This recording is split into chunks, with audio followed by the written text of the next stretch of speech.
gamers, this is Sarah Reed. I'm one of the designers, and I'm here today to show you a little bit about how solo play works.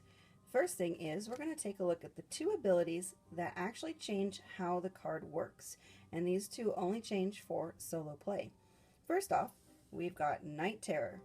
Under normal circumstances, you would choose an opponent to discard a Z card, but since you're playing solo, you don't have an opponent. So what you do, and you can do these two things in either order, but one, you will discard one of your Z cards to the discard pile. Second, you will take the top card of the sleep deck and put it into the cheapest slot in the Dreamscape if there is a spot open. If not, it is discarded to the discard pile. Next, we have Collective Dream. Normally, you would copy a dream card on an opponent's rem stack. Again, you don't have an opponent, so you copy the dream card on the top of the discard pile. Now, the interesting thing that's different here is you can interact with the discard pile like it was your rem stack. So if you used a recurring dream on the discard pile, you could use it either on your rem stack or the discard pile. All right, now I'm going to get to setup, and let's actually show you how some solo play works.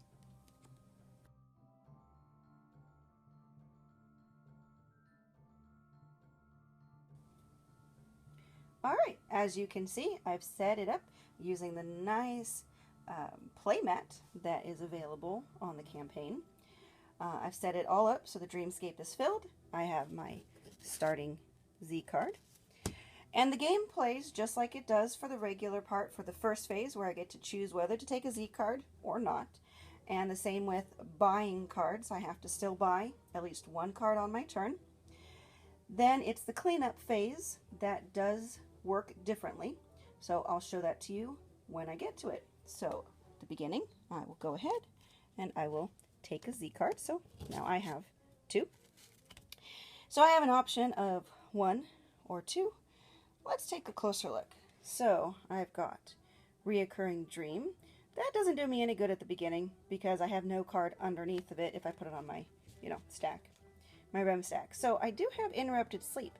Now, Interrupted Sleep does work differently, or has a different effect in solo play than it does for the regular game. You still flip one over, but at the end when we clean up, I'm going to discard all the cards in the, discard all the dream cards in the Dreamscape, but any Z cards that are still there will remain, and then they get flipped back up. So I think I'm going to do that so I can show you how that would work.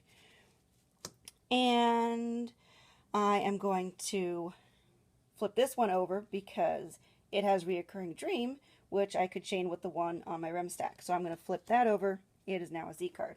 Oh, I'm sorry, I forgot. I tapped one so that I could purchase that. So now I really can't buy anything else. So all of the dream cards, this is where it's different. You pick up all the dream cards. They're going to all go into the discard pile. But you can choose in what order to put them in the discard pile. And this comes into play because now you can interact with the discard pile when you play solo. I personally am always a fan of Shifting Dreams. It gives you the most power. So I'm going to leave that one on top. And I'm fine with the rest. Oh, here, let's put Collective Dream just in case. So I'm putting Shifting Dreams on top. Now, you slide any Z cards remaining down to the cheapest, but they flip back over. Basically, it's kind of a way to delay them being shifted out of the Dreamscape. And then you refill.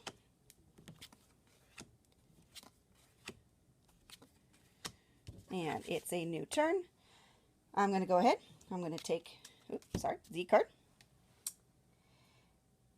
And so now I can buy three. My best bet is to purchase the first one. So I have a choice. Reoccurring, I could flip one over, which wouldn't be a bad idea. Or I can get a Z card. I think I'm okay right now. So I'm going to use Reoccurring to replay the card underneath, which was my Interrupted Sleep. So I'm going to use Interrupted Sleep to flip this one over.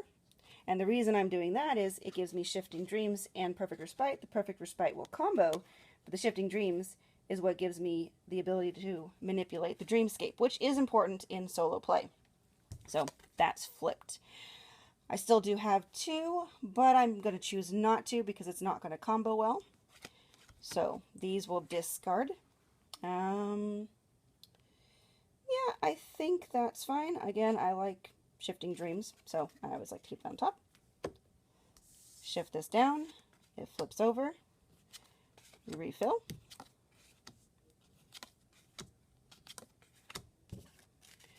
Alright, I will go ahead, and now I have 4 Z cards. So for the first one, I'm going to purchase this one, and I'm going to use the shifting so I can rearrange it.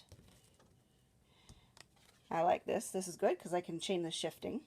Put that over, and that's good too, because then I can go to a chain for floating free. And the other ones don't really matter for right now. So to buy the first one, I'll tap another one. I'll purchase this. I'm going to go ahead and use the shifting dreams to make these things cheaper. Pay another one for the first card. Now this one, do I want floating free or perfect respite? Well, let's take a look. Is there anything that I'd want to rearrange? Not really right now. I kind of like where everything is. So I'm going to go ahead and use perfect respite and get another card, which would allow me, that I now still have 2, to purchase this one if I wanted to, but it doesn't chain, so I'm going to go ahead and let it go by. So both of these will get discarded. I'm going to put Lucid Dreaming on top, because if I can copy that, that lets me reserve another card, which I always like to do. And we refill.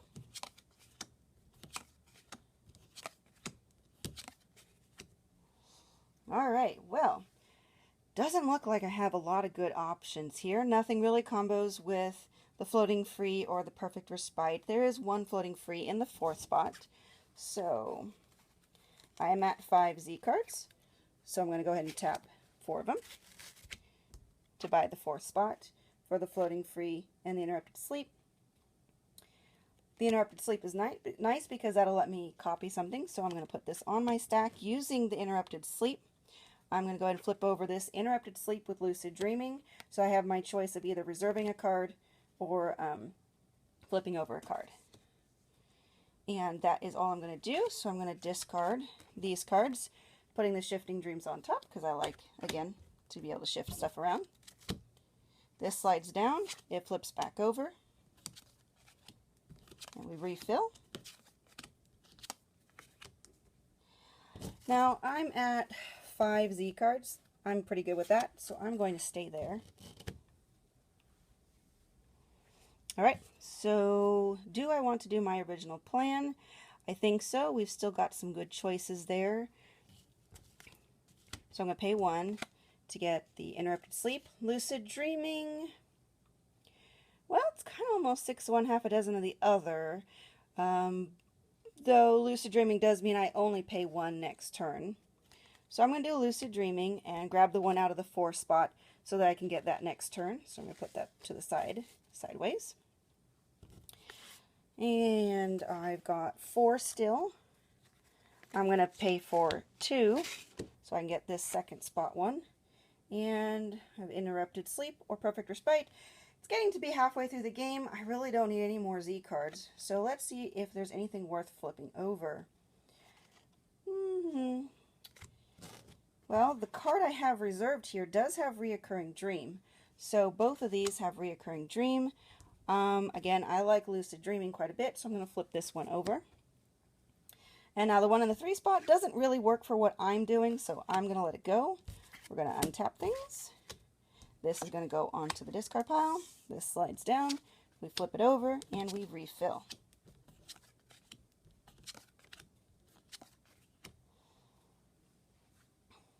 All right. So, taking a look at what we've got, I definitely am going to buy the card I reserved last turn. Now, do I want to do reoccurring or interrupted sleep? Again, reoccurring would let me do perfect respite or interrupted sleep, and, well, interrupted sleep is already on this card. So I will go with the interrupted sleep. Looks like I'm going to be moving to chaining reoccurring dream. So I'm going to flip. Ooh, here's a nice thing. This one in the 1 spot is the exact same copy of the one in the 2 spot. So the question is, do I have enough to buy it this turn? And I do. So I'm probably going to leave those to go ahead and buy.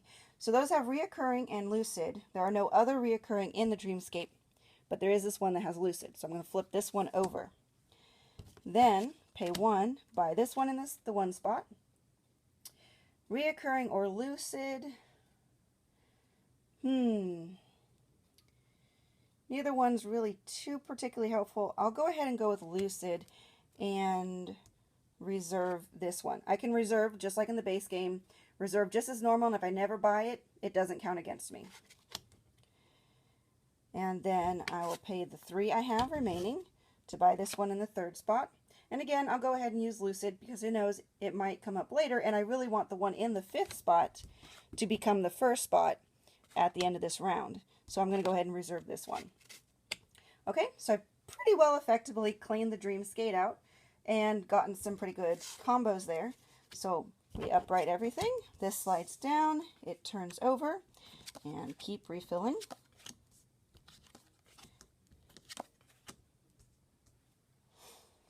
Alright, so these 2 that I've reserved still don't really work with anything I've got, so I'm going to leave them alone for now.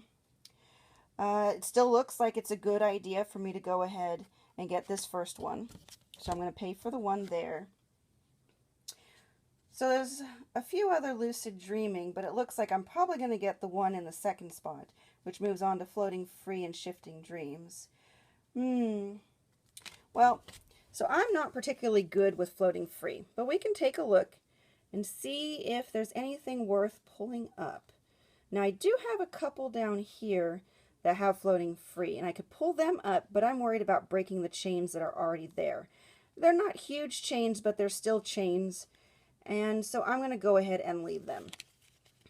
So I will use lucid dreaming, and I'll go ahead and reserve the one in the 5th spot. Again, just in case. And I'll put it sideways down here. So I know that this being sideways, I can't buy it this turn. And these being upright, I can. Alright, so this one in the 2nd will chain well with the floating free that I have. So I'll go ahead, pay 2. Take this again. I'm not going to go ahead and use floating free. I'll use the shifting dreams. I will go ahead and put this one down, and then this one. Now the question is what to move on to.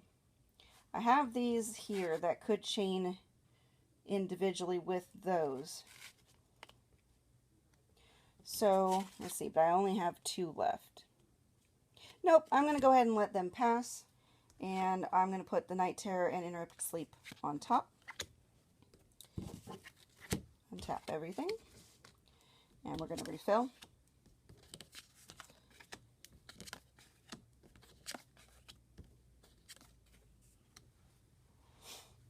Alright.